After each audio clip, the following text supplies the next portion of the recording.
Listen up, Cambridge scholars. Welcome to this Elite Explainer.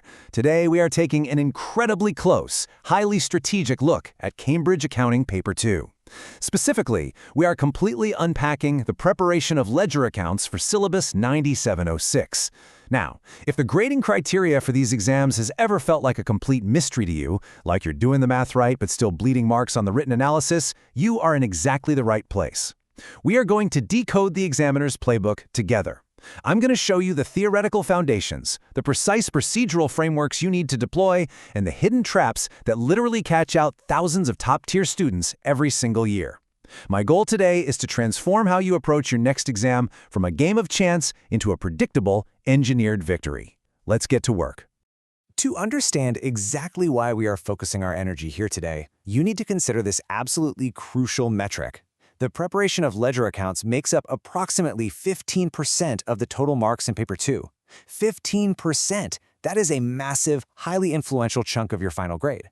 This is absolutely not a topic you can afford to gloss over or just kind of intuitively understand.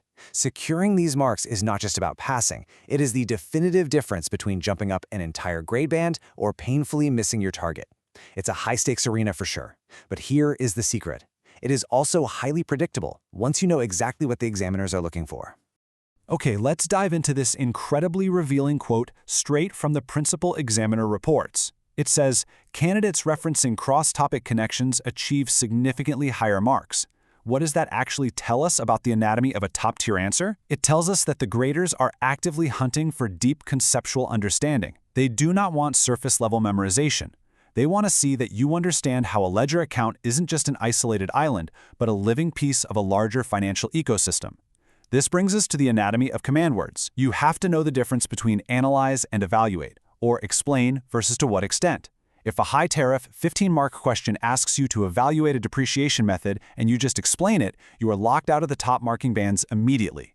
When you show them that you get how it all connects and you answer the specific command word, they reward you heavily. To get you to that top tier, here is our rigorous roadmap for today's masterclass. First, core conceptual principles. Second, the procedural framework. Third, top examiner warnings. And finally, mastering critical analysis. Let's jump in. Starting right off with Section 1, Core Conceptual Principles, the foundation. Think of these principles as the theoretical architecture that supports every single complex ledger account problem you will face. To really illustrate this, imagine we're in a digital study suite right now, and I'm working with two of my scholars. Let's call them Alex and Sam. Alex is highly technical. He excels at formulas and precise definitions. Give him the T account and he'll balance it perfectly. Sam, on the other hand, is our creative thinker. She's incredibly strong at theoretical arguments and understanding causal relationships, the why behind the transaction. But when they tackle a 15-mark question, they constantly debate the layout. Alex pushes for a purely factual, numbers-first approach. Sam argues for a broader conceptual perspective, analyzing the business impact. So who is right? To unlock the top-tier marking bands, what we call assessment objectives A01, A02, and A03, they both need each other. You must have Alex's precise definitions to secure the foundational marks, but you also need Sam's grasp of causal relationships to explain why a change in inventory valuation shifts the entire ledger. And finally, integration. You must bridge the gap and integrate this topic with other areas of the syllabus. That is how you prove to the examiner your knowledge transfers to unfamiliar contexts. Which brings us to Section 2, the procedural framework, the DEVP method. Understanding the theory like Sam and Alex is great, but how do we actually put pen to paper under immense time pressure? Let me introduce you to the DEVP method. Step 1. Deconstruct the question. Isolate the command word and the hidden constraints. Step 2. Extract relevant data. But right before we get to Step 3, executing the hardest part of the problem, I need to pause this session for a quick second. If you are serious about crushing your Cambridge exams and want to secure those top grades, you need consistent strategy. I want you to hit that subscribe button for the channel Ace the Exams IGCSE O and A levels at the handle @acetheexam_IGCSE. Enable all notifications right now so you never miss our weekly Cambridge breakthrough strategies. You'll see the subscribe and bell icons right there on your screen. Okay, let's get back to it. Step 3. Execute the analysis with incredibly clear notation. Step 4. Verify your results. Check your work for reasonableness. And Step 5. Present your final answer using appropriate formats. By strictly following this 5-step process, you secure the method mark strategy. Examiners literally award marks just for demonstrating this correct systematic process, even if your final number is slightly off due to a minor math error. Now, executing that DDVP process isn't just about punching numbers into a calculator. It relies heavily on data interpretation. Let's look back at our scholars Alex and Sam. They are actively drafting a model response on screen, paragraph by paragraph. But suddenly they hit a major roadblock. They've extracted the numbers from the text, but their balance sheet isn't reconciling, and they are burning precious time. Here's where I have to step in and pause their session. The cognitive strategy to get unstuck here isn't to re-add the columns, it's to reread the relationships.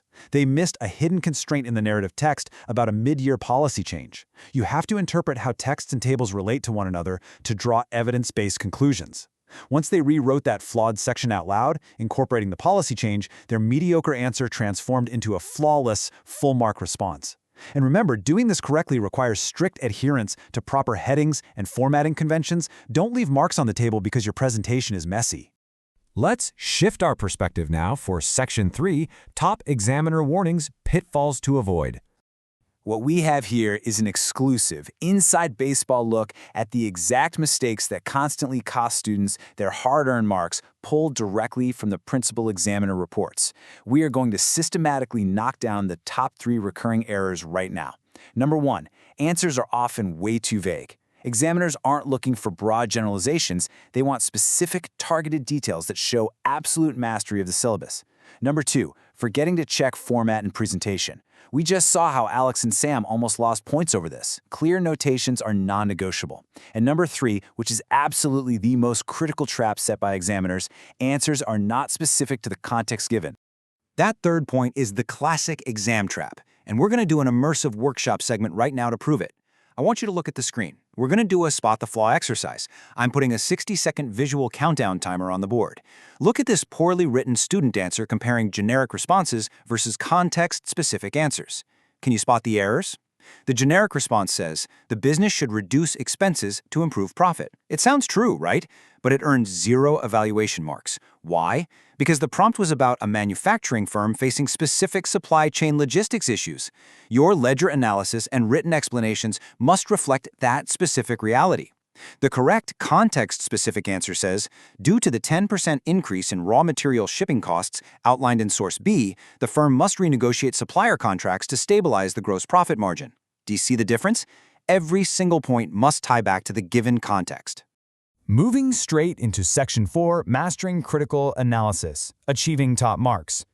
This is where we elevate our game entirely. If you want to move from a solid average passing grade into the elite tier of marking bands, you must master the higher order assessment objectives, specifically AO3.